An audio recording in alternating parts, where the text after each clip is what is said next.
नमस्कार साथियों, आप सभी का बहुत बहुत स्वागत है आपके अपने ऑनलाइन इंस्टीट्यूट निशांत ज्ञान के यूट्यूब प्लेटफॉर्म पर। मैं नितिन उपाध्याय आप सभी का स्वागत करता हूं, अभिनंदन करता हूं आज के अपने इस वीडियो पर। सबसे पहले तो आप सभी का रिजल्ट आ गया है, जिनका भी परिणाम सकारात्मक रहा है। आप सभी को आगामी भविष्य की शुभकामनाएं। ऐसे ही आप लोग मेहनत करते रहिए, आगामी जीवन में एक दिन आप ज़रूर सफल होंगे और निश्चित रूप से आपके जीवन का जो भी अंतिम उद्देश्य है, उस अंतिम उद्देश्यों की प्राप्ति के लिए जो भी प्रयास आप कर रहे हैं वह प्रयास अवश्य फलीभूत होगा। यह चीज़ें सत्य हैं और इस सत्य की गारंटी भी हो सकती है, क्योंकि जिस प्रयास के लिए आप परिश्रम करेंगे वह प्रयास अंतिम रूप से ज़रूर सफल होता है। कोई भी व्यक्ति आज के डेट में शायद उसका वक्त साथ न दे, लेकिन आने वाले समय में वो जरूर सफल होता है। ये समाज में काफ़ी उदाहरण आपके बीच जरूर होंगे, ठीक है। उसके बाद मैं आप सभी लोगों के सामने एक चीज़ बोलना चाहूँगा कि आप सभी लोग जितने बेहतर तरीके से कमेंट बॉक्स में कमेंट वगैरह किए हैं, उन सभी कमेंटों के जो सकारात्मक कमेंट आए हैं, जो भी बच्चे पास हुए हैं, हमारे हित में हमें मोटिवेट करने के लिए जो शब्द आपने प्रयोग किया है, जो प्रेम आपने हमें दिया है, इस प्रेम के सामने मैं नतमस्तक हूँ। बिल्कुल आप सभी लोग जितना भी प्रेम हमारे जैसे इंसान को दिए हैं, वह वास्तव में मेरे लिए एक सौभाग्य की बात है। मैं शायद उस योग्य नहीं था जिस योग्य आपने हमें बनाया, और आज भी आप हमें बनाने का ही प्रयास कर रहे हैं। हम लगातार निखर रहे हैं, लगातार आगे जा रहे हैं, आपसे कुछ सीख रहे हैं, आपको कुछ सिखाने का प्रयास कर रहे हैं। ये सीखने सिखाने की प्रक्रिया में हम और आप दोनों लोग आगे बढ़ रहे हैं। यह ईश्वर की ही एक कृपा है कि हम और आप दोनों आगे बढ़ रहे हैं। जिस तरीके से आपने हमें कल मैसेज किया, उसके लिए मैं वास्तव में नतमस्तक हूँ। आप सभी के प्यार का सम्मान करता हूं कि आगे भी इसी तरीके से आपका सपोर्ट करता रहूंगा, आपका सहयोग करता रहूंगा। माता सरस्वती हमें उस योग्य बनाए कि हम आपके लगातार और जो भी आपका अंतिम उद्देश्य है उसकी पूर्ति के लिए लगातार प्रयास कर पाऊं। आइए, आपके कुछ सवाल हैं। मैं जानता हूं कि काफ़ी बच्चों के हाथ निराशा लगी है, काफ़ी बच्चे परेशान हैं जो इस वीडियो का इंतजार कर रहे हैं। आपको एक चीज़ मैं कहना चाहूँगा, इस पूरे वीडियो को पूरे ध्यान से देखिएगा। पूरे वीडियो को ध्यान से देखने के बाद अंतिम कमेंट करिएगा। जो भी आपका मतलब कि समस्याएं बच जाती हैं उसको आप कमेंट करिएगा, है ना। और इस पूरे वीडियो को ध्यान से देखने के बाद आपके मन में एक उत्साह भी जागृत होगा कि आपको आगे क्या करना चाहिए, ठीक है। कहीं भी स्किप मत करिएगा वीडियो को। मैं आपसे बताना चाहूँगा, वीडियो थोड़ी सी बड़ी हो सकती है, पहले मैं बता रहा हूँ, क्योंकि मैं पूरे मनोयोग से इस वीडियो को बना रहा हूँ। चलिए मैं आपको बता दूँ कि काफ़ी बच्चे जो है निराश हुए हैं। 35,000 ही बच्चा मतलब कि आप सभी लोग जानिएगा कि जो आपका रिजल्ट आया है उसमें मात्र 35% बच्चा ही पास है। डीएलएड के प्रथम सेमेस्टर में 21 बैच के 65% बच्चों के हाथ जो है निराशा लगी है।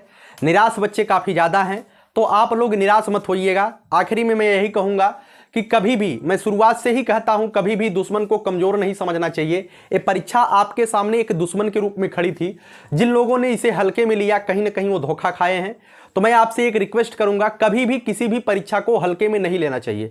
माना कि डीएलएड बहुत ही आसान होता है, लेकिन अगर बैक लग जाता है तो निश्चित रूप से आप पीछे चले जाते हैं। लेकिन इतना भी पीछे नहीं है कि आपका सब कुछ खत्म हो गया, इतना भी आप बर्बाद नहीं है कि सब कुछ समाप्त हो गया।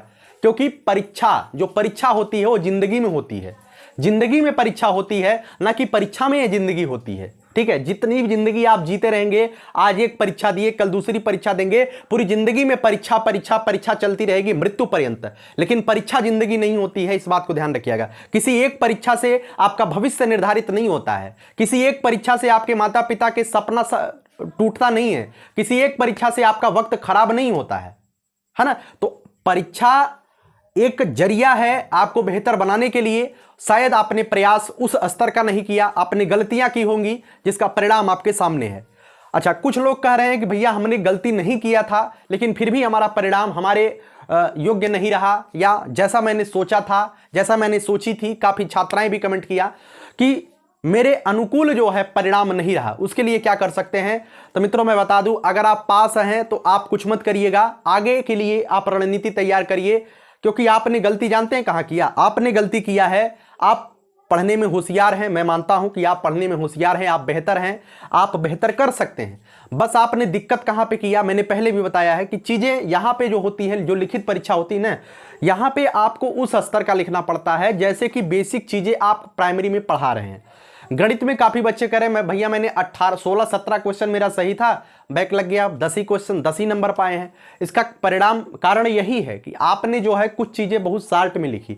जो चीज़ें आपने शॉर्ट में लिख दिया, जितना डिस्क्राइब करके आप लिख सकते हैं गणित वगैरह के सब्जेक्ट में, उतना ही आपको डीएलएड में फायदा होता है। जो चीज़ें आपने शॉर्ट में लिखा शायद उसका नंबर आपको नहीं मिला। ठीक है, अच्छा कुछ लोग कह रहे हैं भैया गांजा फूंक करके जो है किताब कॉपी की जचाई हुई, इस वजह से नंबर मुझे कम दिया गया। तो मैं इस पर कोई टीका टिप्पणी नहीं करूंगा, शायद यह मेरे मुख से शोभा भी नहीं देगा कि आप लोग कुछ भी बोल सकते हैं, यह आप स्वतंत्र हैं। लेकिन मैं इस सार्वजनिक मंच से ये नहीं कहूंगा। हर एक शिक्षक अपने स्तर से बेहतर करने का प्रयास करता है। मैं शिक्षक का सम्मान करता हूं, आपको भी शिक्षक का सम्मान करना चाहिए। पब्लिकली कभी भी इस तरीके की बातें नहीं बोलनी चाहिए। ठीक है, तो आइए कुछ आपके सवाल है, जो आपके सवालों का जवाब मैं दे देता हूं। प्रथम वर्ष का परिणाम जारी हो गया, आप सभी लोग जानते हैं। सबसे पहली बात, स्क्रूटनी क्या होता है मित्रों? स्क्रूटनी का मतलब होता है कॉपी को रीचेक करवाना, कॉपी को जो है रीचेक करवाना। ठीक है, अगर आपको लगता है कि आपने जैसे कि आपका नंबर जो है गणित में कितना नंबर पाना है, 25 में 12 नंबर आप पाते हैं तो आप पास हो जाते हैं। ठीक है, 12 नंबर आप पाते हैं तो आप पास हो जाते हैं। आपको 11 नंबर मिला हुआ है ना? 1 नंबर से आप फेल हो रहे हैं और एक ही सब्जेक्ट में आपका बैक लगा है गणित में, तो आप स्क्रूटनी के लिए फॉर्म डाल सकते हैं। कल आपका परिणाम जारी हुआ है। 30 दिन के अंदर आप संबंधित डाइट पे जाकर के, जिस भी डाइट से संबंध आपका महाविद्यालय हो, जैसे कि आप सुल्तानपुर के हैं, सुल्तानपुर के प्राइवेट किसी विद्यालय में पढ़ रहे हैं, तो आपका जो सुल्तानपुर का डाइट प्रशिक्षण विद्यालय है, आप वहां पे जाइए। वहां पर जो है 30 दिन के अंदर ही एक बैक पेपर के लिए 100 रुपए लगा करके स्क्रूटनी फॉर्म डाल दीजिएगा। ठीक है, स्क्रूटनी से देखिए, मैं आपको 100% श्योरिटी के साथ बता सकता हूं, अधिकांशतः ऐसा देखा गया है कि स्क्रूटनी से बच्चों को फायदा नहीं हुआ है। लेकिन आप अपनी तरफ से एक प्रयास जरूर कर सकते हैं अगर आपको लगता है। ठीक है, अधिकांशतः फायदा नहीं हुआ है, एक आध नंबर बामुश्किल बढ़ने की चांसेज होते हैं। वैसे अगर आप 2 नंबर 3 नंबर 4 नंबर से फेल हो रहे हैं तो फिर स्क्रूटनी का फायदा नहीं होता है। स्क्रूटनी का मतलब यही होता है कॉपी को रीचेक करवाना या कॉपी को जो है दोबारा से जांच करवाना। ठीक है, तो उम्मीद करता हूं रीचेक आपने समझ लिया कैसे होता है। आपको एक पेपर के लिए 100 रुपए जमा करने होंगे, वहां पे स्क्रूटनी का फॉर्म मिलेगा और अधिकतम 2 पेपर की आप स्क्रूटनी करवा सकते हैं। 2 पेपर से अधिक की आप स्क्रूटनी नहीं करवा सकते हैं। ठीक है, तो उम्मीद करता हूं स्क्रूटनी क्या होती है समझ गए होंगे। कितने विषय में बैक लगने पर सेमेस्टर बैक माना जाता है? मित्रों मैं आपको बता दूं, आपको पहले भी मैंने इस बात से अवगत करवाया था कि अगर आपका 2 सब्जेक्ट में बैक है ना, 2 सब्जेक्ट में बैक लगा है तो आप सेमेस्टर बैक नहीं माने जाएंगे। लेकिन काफी बच्चों का 2 3 4 एक बच्ची का हमारे पास मैसेज आया, मातृशक्ति थी। मैं उसके अद्भुत हिम्मत को नमन करता हूं कि इस पड़ाव पे, जिंदगी के इस पड़ाव में भी उन्होंने बेहतर करने का प्रयास किया, अपने परिवार को आगे ले जाने का प्रयास किया। मैं उनको नमन करता हूं। लेकिन शायद कुछ सकारात्मक परिणाम नहीं मिल पाए, उनके 4 सब्जेक्ट में बैक लग गए। वो बहुत ज्यादा परेशान थी। हमारे पास उनका मैसेज आया कि भैया इस तरीके की बात है। तो 4 विषय में अगर आपका बैक लग गया है तो इसके लिए एक ही रास्ता है कि आपको जो है पूरा का पूरा सेमेस्टर बैक होना पड़ेगा। ठीक है, पूरा का पूरा सेमेस्टर। मात्र 2 सब्जेक्ट में अगर आपने बैक लगा है, 2 सब्जेक्ट में अगर आपका बैक लगा है, 8 पेपर होते हैं, 8 में अगर 2 का बैक लगा है तो आप जो है सेमेस्टर बैक नहीं माने जाएंगे। आप अगले सेमेस्टर के साथ इस सेमेस्टर की मतलब इन दोनों पेपरों की परीक्षा दे देंगे। ठीक है, अगर आपका 2 सब्जेक्ट से अधिक में बैक लग गया है तो आपका क्या होगा, आपका जो है 2 सब्जेक्ट से अधिक में बैक लगा है तो पूरा का पूरा सेमेस्टर बैक माना जाएगा। अगले द्वितीय सेमेस्टर की परीक्षा आप नहीं दे पाएंगे। आप जो 2022 बैच के बच्चे आएंगे उन्हीं के साथ आपको प्रथम वर्ष का या प्रथम सेमेस्टर का पुनः पूरा पेपर देना पड़ेगा। ठीक है, तो उम्मीद करता हूं आप समझ गए होंगे। मैं इसमें कुछ नहीं कर सकता हूं। आप सभी लोग कहेंगे भैया कुछ करिए, तो मेरे हाथ में कुछ भी नहीं है, आप इस बात को मानिएगा। और मैं एक चीज आपको आगाह कर देना चाहूंगा कि 3 बार अगर आपका सेमेस्टर बैक हो जाता है, जैसे 1 बार हो गया, 2 बार हो गया, 3 बार हो गया, 3 बार सेमेस्टर बैक होने के बाद अभी तक के नियम के अनुसार आपका डीएलएड फिर से आगे के लिए प्रोसेस नहीं किया जाएगा। ठीक है, अभी तक यही है। डाइट में आप अनुनय विनय करेंगे, एक प्रार्थना पत्र डालेंगे, शायद वहां पे सुन लिया जाए। अनुमन्य प्रमाण पत्रों से, अनुमन्य पत्र बोलते हैं, शायद वहां पे आपका बात सुन लिया जाए कि 3 बार सेमेस्टर बैक होने के बाद भी आपको चौथा मौका दे दिया जाए। लेकिन अधिकांशतः 3 सेमेस्टर बैक होने के बाद कभी भी आपको मौका नहीं दिया जाता है। ठीक है, इस बात को ध्यान रखिएगा। ठीक है, सेमेस्टर बैक अलग होता है और विषय में बैक अलग होता है, ध्यान रखिएगा। सेमेस्टर बैक 2 से अधिक में जब आपका बैक लग जाएगा तब सेमेस्टर बैक होगा। और उस तरीके से जैसे 4 सब्जेक्ट में आप 3 बार फेल हो गए, 3 बार आपका सेमेस्टर बैक हो गया, तब आपका डीएलएड का प्रशिक्षण ही समाप्त माना जाएगा, है ना। बहुत मुश्किल होता है कि आप पुनः फिर से खड़े हो पाए। अगर आपको 1-2 विषय में बैक लग जाता है तो वो सेमेस्टर बैक नहीं माना जाता है, ठीक है। आगे बात करते हैं, एक ही विषय में बैक लगने पर फेल क्यों दिखा रहा है। मित्रों, यह आप ही की नहीं है, यह पूरे के पूरे जितने भी परिणाम जारी हुए हैं, अगर एक भी सब्जेक्ट में आपका बैक लगा है, जैसे 12 नंबर गणित में पाना है, आपको 10 नंबर मिला है, 11 नंबर मिला है, तो आपके जो मार्कशीट के नीचे है वहां पे फेल लिखा गया है। इस बात को ध्यान रखिएगा, वहां पे फेल लिख के आ रहा है। ये चीजें आपके साथ नहीं हो रही है, सबके साथ हो रही है, ठीक है। और आगे बात करता है, यदि बैक लगा है तो उसका पेपर कब तक होगा। सबसे बड़ी बात यही है, लगातार बच्चे इस क्वेश्चन को डिमांड कर रहे हैं, इस क्वेश्चन को पूछ रहे हैं, भैया मेरा एक सब्जेक्ट में बैक लग गया है, उसका पेपर हम कब तक देंगे, ठीक है। तो मैं बता दूं, उसका पेपर आपके अगला जो सेमेस्टर का पेपर होगा, जैसे सेकंड सेमेस्टर का पेपर आपका कब होगा, अक्टूबर के प्रथम सप्ताह में होने की पूरी चांसेज हैं कि आपका पेपर हो जाएगा। तो अक्टूबर के प्रथम सप्ताह में ही आपका जो है ये सेमेस्टर जो बैक आपका लगा है उसका भी पेपर उसी समय कराया जाएगा, ठीक है। इसके लिए आप जो है अपने विद्यालय से संपर्क करिएगा, इसका फॉर्म वगैरह भराया जाता है, जिस भी विद्यालय में डाइट में पढ़ते हैं, कहीं भी पढ़ते हैं, उसके लिए आप वहां पे संपर्क जरूर बनाए रखिएगा, ठीक है। इस बात को ध्यान रखिएगा। और ये परीक्षा जो है आपके अगले सेमेस्टर की परीक्षाओं के साथ संपादित कराई जाएगी, जो भी आपका 1-2 सब्जेक्ट में बैक लगा होगा, है ना। चलिएगा आगे बात करते हैं, यदि इंटर्नशिप में एब्सेंट दिखाया क्या हुआ। अच्छा, कुछ बच्चों के साथ एक बच्चा है हमारे पास, मयंक द्विवेदी नाम है, उनका जो है पूरा चीज सही है, केवल इंटर्नशिप में एब्सेंट दिखा करके फेल कर दिया गया है। तो ऐसा हो सकता है आपके साथ भी हुआ हो, जो भी वीडियो देख रहे हैं। अगर आपके साथ इंटर्नशिप आपने किया है, इंटर्नशिप का मतलब टीचिंग, जो आपको ड्यूटी लगाई गई थी वो आपने किया है, आपको 100 नंबर में से 98 नंबर मिला था, आपने ले जा करके अपने कॉलेज में उसे जमा भी किया था, है ना। तो उसमें आपका नंबर नहीं चढ़ाया गया है, तो ये हो सकता है कि शायद यह विद्यालय की तरफ से गलती रही हो या फीडिंग की तरफ से गलती की गई हो, ठीक है। अगर ये गलती है, ध्यान रखिएगा, अगर एक गलती है तो इसे जरूर सुधारा जाएगा। 100% आपको पास माना जाएगा और 100% आप पास होंगे। इसके लिए आपको करना क्या होगा, इसके लिए आप अपने विद्यालय में जाइए, बताइए कि सर मैंने जो है, जिस भी विद्यालय में आप पढ़ते हैं वहाँ पे जाइए, बताइए कि मैंने दिया था, इंटर्नशिप दिया था, मेरे पास प्रूफ है या नहीं है, इंटर्नशिप आपने दिया है, ठीक। आपके विद्यालय वाले एक प्रार्थना पत्र लिख करके डाइट पे जमा कर, मतलब डाइट से हो करके वाया डाइट पीएनपी ट्रांसफर करेंगे, वो आपका काम नहीं होगा, उनका ही काम होगा। आसानी से आपका जो है संशोधन हो जाएगा, कोई दिक्कत इसमें नहीं होती है, ठीक है। इस बात को लेकर के आप टेंशन मत लीजिएगा। अगर गलती से आपको फेल दिखाया गया है तो निश्चित रूप से आप पास होंगे, ठीक है, इसमें कोई दिक्कत नहीं है, इसमें कोई दो राय नहीं है, आपको टेंशन नहीं लेनी है ना। इस बात को ध्यान रखिएगा। आगे बात करते हैं, सेकंड सेमेस्टर की तैयारी कैसे करें। मित्रों, प्रथम सेमेस्टर की परिणाम आने के बाद जो सुखद परिणाम आए हैं, इस सुखद परिणामों के बाद जो बच्चे सेकंड सेमेस्टर की तैयारी करना चाहते हैं, निश्चित रूप से आप सेकंड सेमेस्टर की तैयारी पे लग जाइए। बिल्कुल, मैं हमेशा कहता हूं स्वाध्याय पर ज़्यादा फोकस करिए। ज़्यादा अगर डीएलएड के लिए आप वीडियोज वगैरह का इंतजार करते हैं तो आप कहीं ना कहीं गलती करेंगे। बहुत ज़्यादा आप स्वाध्याय पर फोकस करिएगा। जो भी बच्चा स्वाध्याय किया है निश्चित रूप से आज उसके परिणाम सुखद रहे होंगे। जो बच्चा वीडियो वगैरह के चक्कर में पड़ा है निश्चित रूप से उसके परिणाम दुखद रहे होंगे।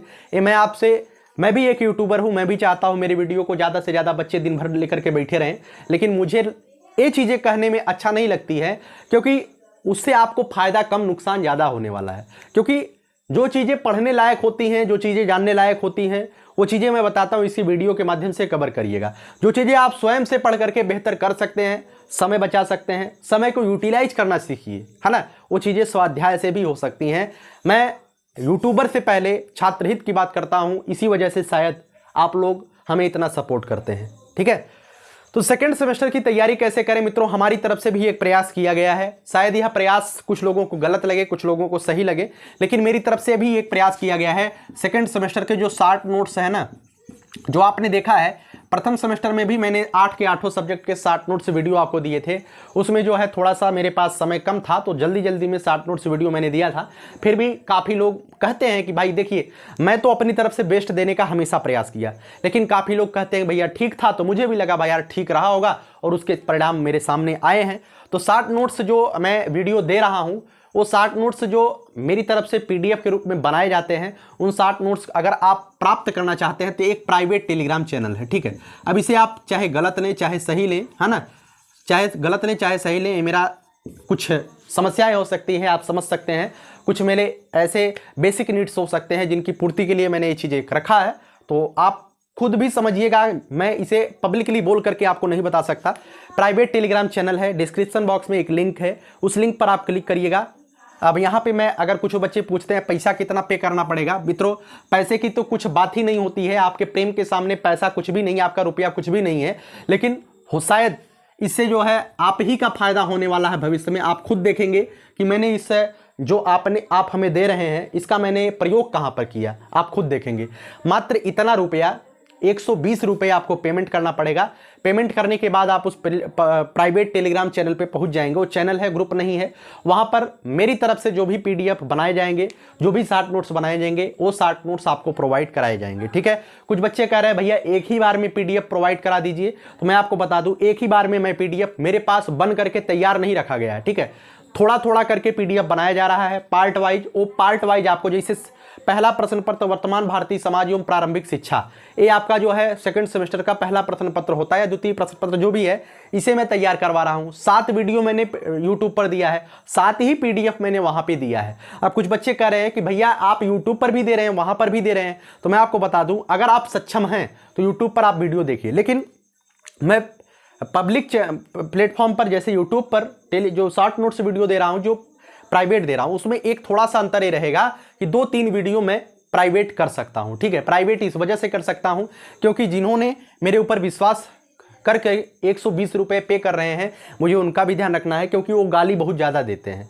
ले लेंगे लेकिन गाली देते हैं। ठीक है, तो मुझे इससे गाली से प्रॉब्लम नहीं है कि भाई देखिए ये सब जो ऑनलाइन वर्क मैं करता हूँ इसमें बहुत ज़्यादा गाली, बहुत ज़्यादा चीज़ें मैं सीख चुका हूँ अभी तक के जीवन में, लेकिन जो भी है 2-3 वीडियो मैं प्राइवेट कर सकता हूं। उसके बाद के सारी चीज़ें आपके सामने रहेंगी। ऐसा नहीं है कि सब चीज़ें प्राइवेट रहेंगी, कुछ चीज़ें आपके सामने रहेंगी, कुछ चीज़ें एक्स्ट्रा इन्हें दिया जाएगा। ठीक है, बस यही होगा।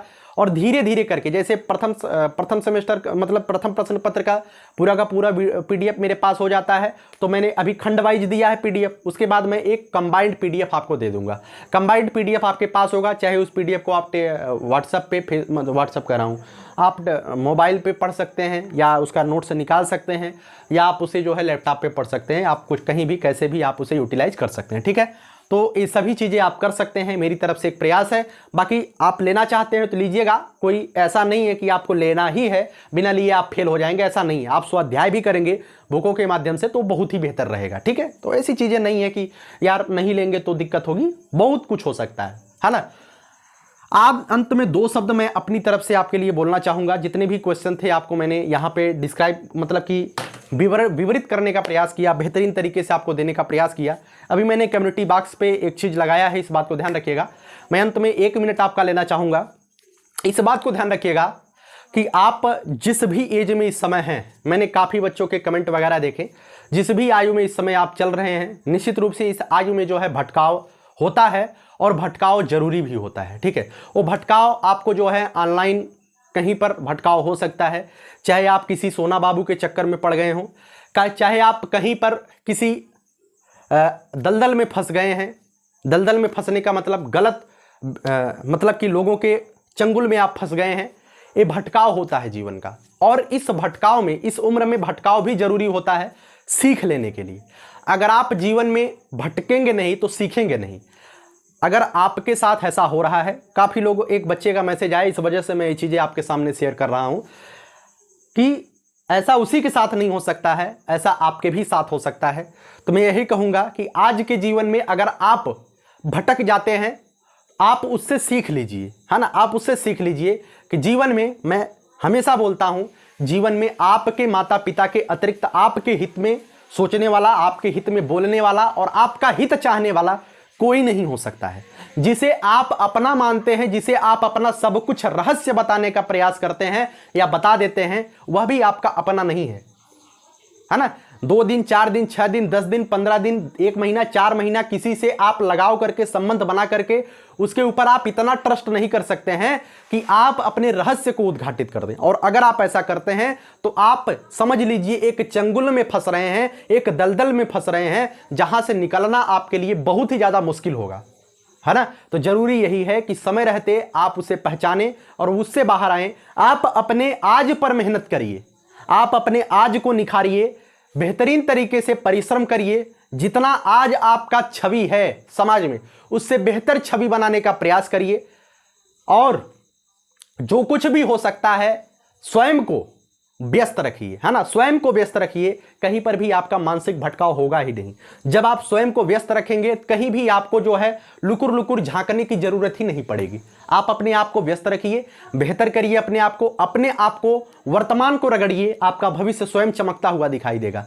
मैंने कम्युनिटी पर लिखा है, आपके साथ कोई समझौता नहीं करता है, चाहे वो आपके माता पिता के अतिरिक्त की बात मैं कर रहा हूं, चाहे आपका सगा भाई ही क्यों ना हो, चाहे आपके बहुत सगे रिश्तेदार ही क्यों ना हो, आपसे कोई रिश्ता नहीं होता है। आपके वक्त से समझौता होता है, आपके वक्त से सुलह होता है। जिस दिन आपका वक्त खराब रहेगा, उस दिन कोई आपका अपना नहीं होगा, है ना। हर कोई आपको जो है शक की निगाहों से देखेगा, हर कोई आपको जो है गलत साबित करने का प्रयास करेगा, हर कोई आपको जो है गिराने का प्रयास करेगा। लेकिन जिस दिन आप अपने आप को बेहतर बना लेंगे, जिस दिन आप परिश्रम करके अपने आप को ऊंचाई पर ले जा लेंगे, उस दिन जो भी समझौता आप अपने समाज से करके चल रहे होंगे, हर एक व्यक्ति आपके साथ रिश्ता बनाएगा। ठीक है, रिश्ता बनाने का मतलब यह है कि ऐसा नहीं को अलग ही रिश्ता होता है। आपका जो भी सगे संबंधी है, जो भी रिश्तेदार वगैरह हैं, सब आपसे एक सामंजस्यपूर्ण रिश्ता बनाएंगे। ठीक है, जो आपको देख करके कभी कहते थे कि यार तू कुछ नहीं कर पाएगा, अगर आप कर लेंगे ना तो निश्चित रूप से वो दिन ही अलग होगा। जब आपका मस्तिष्क जो है, एक चीज को ध्यान रखिएगा, जब आपका मस्तिष्क दुखी होता है ना, आप घर के बाहर निकलिए, जो आपके घर के सामने के पेड़ पौधे रहते हैं, हवा चलती रहती है, वो झुकते इधर उधर झुकते रहते हैं। जब आपका समय खराब चल रहा होता है तो आप उनको देखते हैं तो आपके अंदर एक प्रतिबिंबित होता है, यार ये भी निराश है ना, ये भी निराश हैं। मेरे निराश में प्रकृति भी हमारे साथ है। जैसा आप सोचेंगे आपको वैसा ही प्रकृति लगेगा। लेकिन जिस दिन आप मतलब कि आपका मन प्रसन्न रहेगा, आप बेहतर अपने जीवन में कर रहे होंगे और आप अपने बेहतर जीवन की तरक्की कर रहे होंगे, उस दिन आपको जो है, जो प्रकृति है, हवाएं जब चल रही होंगी, वह हवाएं आपको शरीर को स्पर्श करती हुई जा रही होंगी, तो आपको लगेगा कि हवाएं भी आज हमारा साथ दे रही हैं, ये पेड़ पौधे भी आज हमारे सुख में जो है, हमारे सुख को वितरित मतलब कि बढ़ा रहे हैं। ऐसा महसूस आप तब करेंगे जब आप अपने आप को निखार करके समाज में एक अलग छवि स्थान बनाएंगे। ठीक है, तो कहीं भी कोई समझौता ना करिए, अपने आप को आज को बनाने का प्रयास करिए। निश्चित रूप से आप बहुत आगे जाएंगे। ठीक है, ये चीजें मैं क्यों बोल रहा हूं, कुछ लोग अन्यथा लेंगे कि सर किस तरीके से आप बात कर रहे हैं, ये चीजें वास्तविकता है, इस बात को ध्यान रखिएगा। काफी बच्चे वर्तमान के समय में इस दलदल में हैं। मैं आप ही के बीच का हूं, आपका भाई हूं, छोटा भाई हूं या बड़ा भाई हूं, जो भी मानिएगा, आपका मार्गदर्शक हूं। इस वजह से ये बातें मैं कह रहा हूं। आपको कहीं भी किसी के चंगुल में नहीं फंसना है। कुछ भी हो जाए, आप अपने वर्तमान को बेहतर बनाने का प्रयास करिए। ठीक है, अंत में यही कहूंगा, यही जज्बा रहा तो मुश्किलों का हल भी निकलेगा। जमी बंजर हुई तो क्या वहीं से जल भी निकलेगा। न हो मायूस न घबरा इस अंधेरे से मेरे साथी, इन्हीं रातों के दामन से सुनहरा कल भी निकलेगा। प्रयास करिए बेहतर अपने आप को बनाने के लिए। कोई भी आपका सगा नहीं है ना। जिस दिन आप बेहतर हो जाएंगे, उस दिन आपका हर कोई सगा हो जाएगा। ठीक है, चलिए बहुत बहुत धन्यवाद। जितना आपने सपोर्ट किया उसके लिए मैं दिल से आप सभी का आभार व्यक्त करता हूं। लव यू ऑल, धन्यवाद।